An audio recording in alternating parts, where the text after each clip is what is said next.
Penemuan mayat dan potongan tubuh itu bener-bener di mana-mana. Nyeram serem bersama Giros. Ini bukan tempat orang penakut.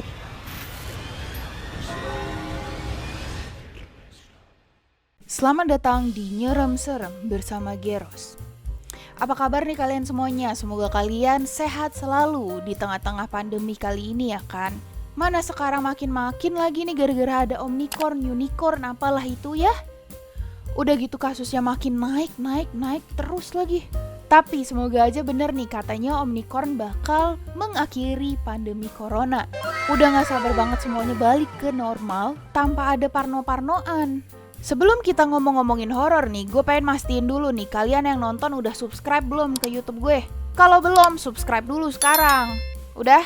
Oke. Kali ini gue akan bahas sebuah tragedi yang udah terjadi puluhan tahun lamanya. Yang sampai hari ini kengeriannya itu gak luntur-luntur guys.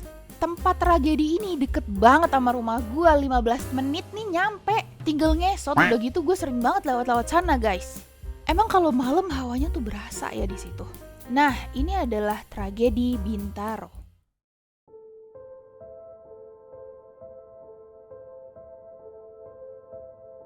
Bagi kalian yang nggak tahu nih tragedi Bintaro itu apa sih? Tragedi Bintaro ini bahkan tercatat sebagai peristiwa kecelakaan transportasi terburuk sepanjang sejarah guys. Transportasi apa sih? Kereta api, betul.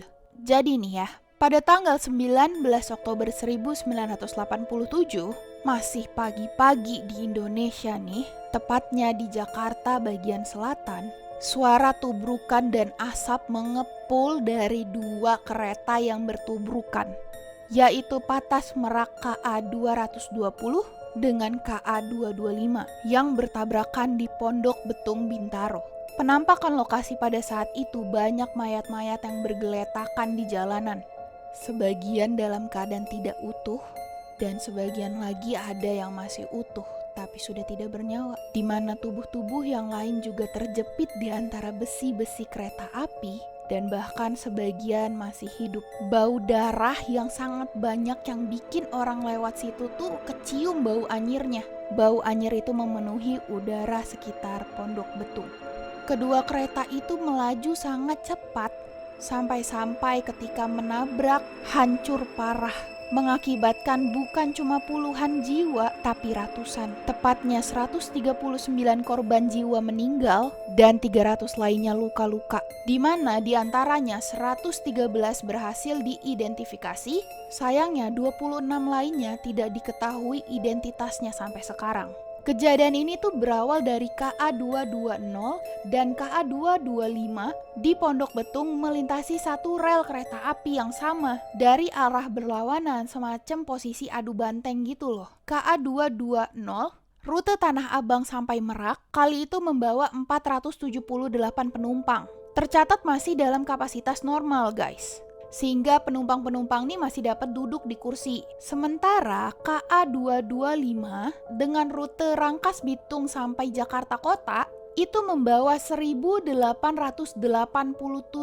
orang yang melebihi kapasitasnya tuh 200%. Kebayang gak guys? Orang-orang tuh bukan lagi berdiri di dalam kereta, tapi udah duduk di atas atap kereta nih, macam kayak begini nih gambarnya. Nah gak perlu kaget, emang zaman itu masih diperbolehkan duduk di atas atap kereta kayak gitu. Nah posisinya nih guys, KA 220 dari Tanah Abang ke Merak itu berangkat duluan dari stasiun Kebayoran menuju stasiun Sudimara.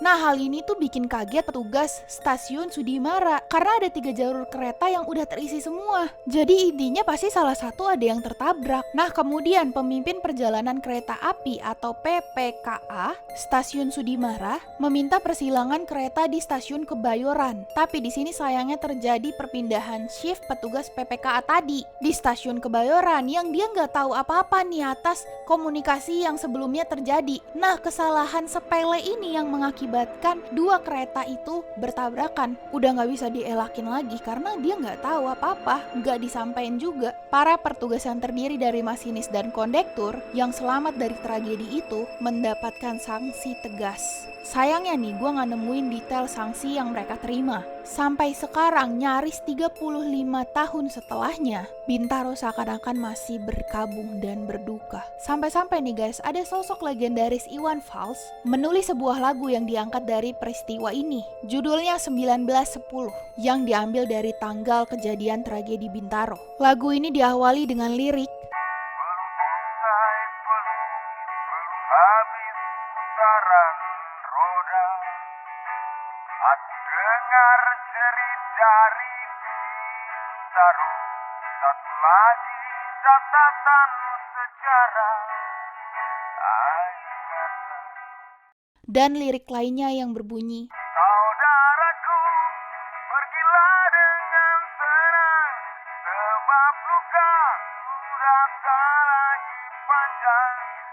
gue dengerin lagu ini tuh berasa banget pilunya, sedihnya keadaan Indonesia pada saat itu guys. Karena ini tragedi terbesar waktu itu. Serem banget sih sebenarnya. Tapi guys, nggak hanya di situ. Tragedi Bintaro ini sampai ada tragedi Bintaro 2 yang disebut-sebut sama warga sekitar. Beberapa tahun yang lalu, tahun 2013, di lokasi yang berdekatan dengan tragedi Bintaro, sebuah KRL menabrak truk tangki Pertamina yang lagi ngebawa bensin. Peristiwa ini disebabkan palang pintu pembatas kereta api itu nggak berfungsi, yang akhirnya truk ini tuh ya nerobos aja. Tahu-tahu ada kereta yang datang dari sebelah. Pada saat itu, sebanyak 7 orang meninggal dan 73 lainnya luka-luka.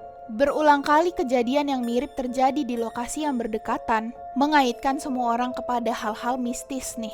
Banyak orang yang ngeliat 3 orang anak kecil yang main di sekitaran rel kereta api Bintaro yang muncul sebelum tragedi Bintaro 2 terjadi. Seorang warga ngomong kalau jam 3 pagi dia ngelihat 3 orang anak kecil lagi main di sekitar rel kereta api itu. Ini udah jadi mitos warga sekitar guys. Kalau 3 bocah ini nongol dan dilihat nih sama warga sekitar, biasanya bakal ada kejadian di lokasi itu.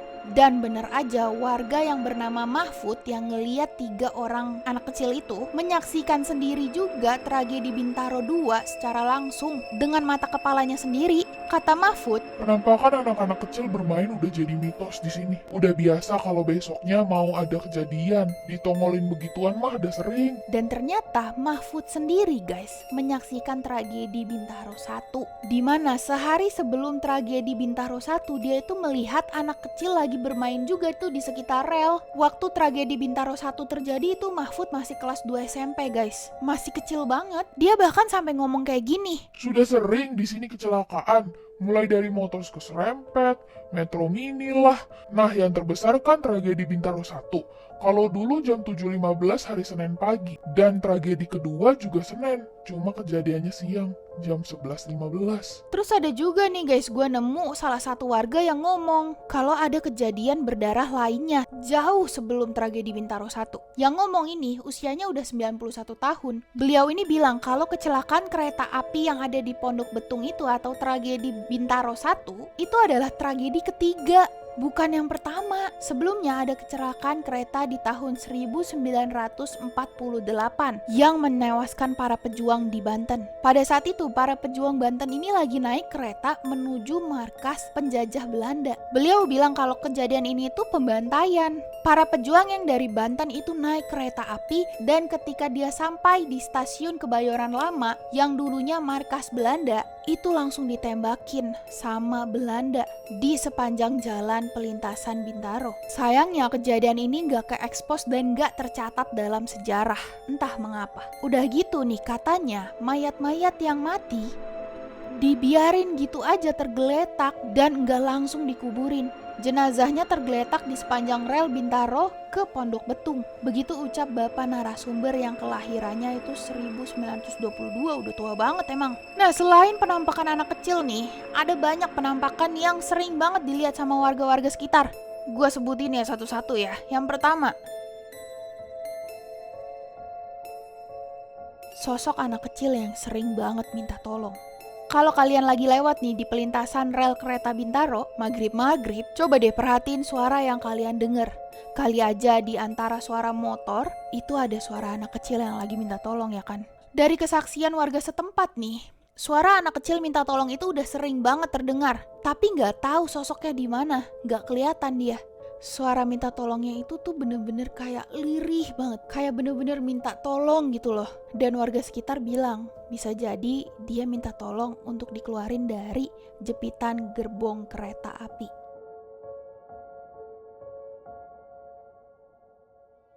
Yang kedua, sosok-sosok manusia yang gak utuh. Jadi beberapa bagian tubuh mereka aja gitu guys. Gue gak kebayang ya, mungkin aja dari pinggang ke atas, atau dari pinggang ke bawah, kepala doang, tangan doang, kaki doang, ya seperti itulah bagian-bagian tubuh manusia. Kalau dilihat dari foto-foto tragedi Bintaro 1 nih guys, penemuan mayat dan potongan tubuh itu bener-bener di mana-mana. Nih salah satunya. Di dalam foto itu ada 2 bocah yang udah nggak ada nyawanya.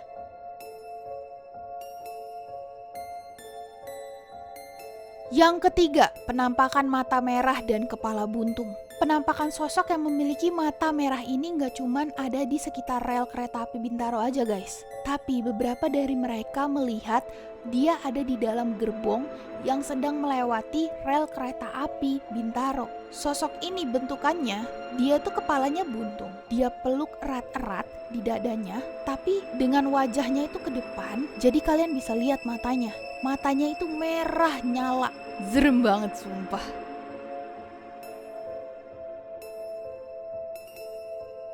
Yang keempat, kereta hantu. Kalau kalian sering naik kereta nih, pasti kalian gak asing deh sama yang namanya kereta hantu Bintaro. Dari beberapa korban yang ngalamin sendiri, mereka bilang kalau kereta yang mereka tumpangi itu gak pernah nyampe. Dari stasiun Tanah Abang gak pernah nyampe di titik terakhir. Gerbongnya itu gak pernah penuh. Malahan cuma diisi 2-3 orang aja.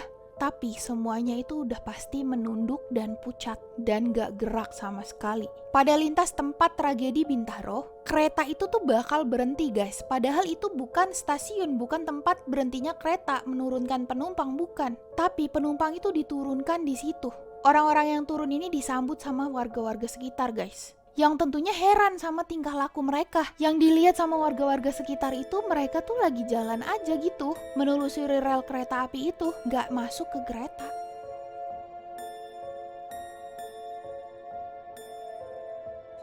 Nah, sosok yang terakhir nih, biasanya dilihat melayang di atas pohon. Sosok ini tuh sering banget bikin kaget warga sekitar guys. Sosok ini berbentuk wanita, hitam, dan sama warga sekitar gak dikasih nama. Dia sering terbang di sekitar rel kereta api itu. Kayaknya ini Mbak Kunti Gabut ya.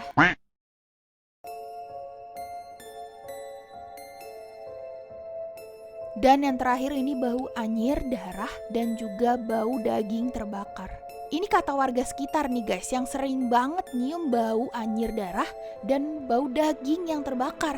Bahkan saking seringnya, warga sekitar tuh udah maklum. Mengingat dulu kan ada tragedi Bintaro 1 yang benar-benar memakan banyak korban jiwa. Jadi guys, kalau kalian lewat Bintaro, terus nyium-nyium bau yang serupa, gak usah diomongin, diem aja. Udah, buruan aja pergi dari situ cepet-cepet.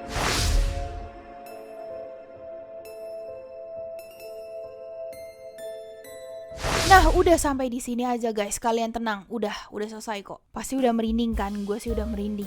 Kita berdoa ya jangan sampai peristiwa yang sama terulang kembali. Dan tentunya orang-orang yang direnggut nyawanya pada tragedi Bintaro tenang di sana.